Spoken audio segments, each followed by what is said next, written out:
জুবিন গার্গের মৃত্যুর ৭ মাস পেরিয়ে গেলেও এখনও পুরো রহস্যের জট খোলেনি। তবে তদন্ত যত এগোচ্ছে ততই নতুন নতুন তথ্য সামনে আসছে। এবার এই মামলায় এসেছে এক বড় মোড়।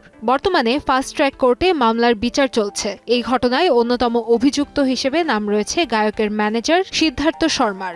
আদালত ইতোমধ্যেই তার একটি ফার্ম বাজেয়াপ্ত করার নির্দেশ দিয়েছে। পুলিশের অভিযোগ, ওই ফার্মে যে টাকা বিনিয়োগ করা হয়েছিল তার বড় অংশই জুবিনের কাছ থেকে আত্মসাৎ করা হয়েছিল।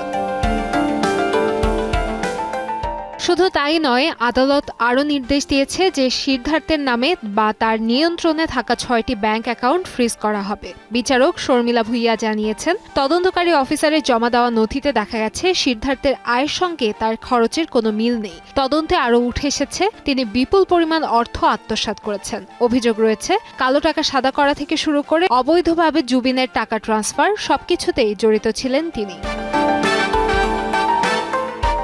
আদালতের পর্যবেক্ষণ অনুযায়ী সংশ্লিষ্ট ব্যাংক অ্যাকাউন্টগুলিতে থাকা টাকার বেশিরভাগই অপরাধমূলকভাবে অর্জিত। সিদ্ধার্থ নিজের, তার পরিবারের সদস্যদের বা তার মিউজিক ম্যানেজমেন্ট সংস্থার আয়ের উৎস সম্পর্কিত কোনো বৈধ নথি জমা দিতে পারেননি। আয়কর রিটার্নের প্রমাণও দেখাতে ব্যর্থ হয়েছেন। ফলে এত বিপুল টাকার বৈধতা প্রমাণ করতে পারেননি তিনি। ঘটনার শুরুতে জানা গিয়েছিল, নর্থ ইস্ট ইন্ডিয়া ফেস্টিভ্যালে গান গাওয়ার কথা ছিল জুবিনের। প্রথমে স্কুবা ডাইভিং দুর্ঘটনার কথা বলা হলেও পরে নিশ্চিত করা হয় সাঁতার কাটতে গিয়ে ডুবে মৃত্যু হয়েছে তার। তবে আসামের মুখ্যমন্ত্রী আগেই দাবি করেছিলেন এটি খুনের ঘটনা হতে পারে।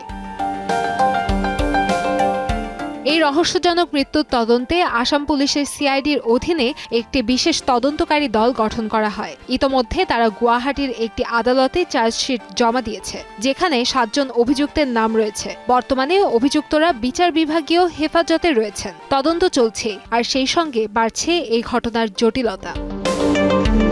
কান্তাময়ী স্নেহা, সময় সংবাদ, ঢাকা।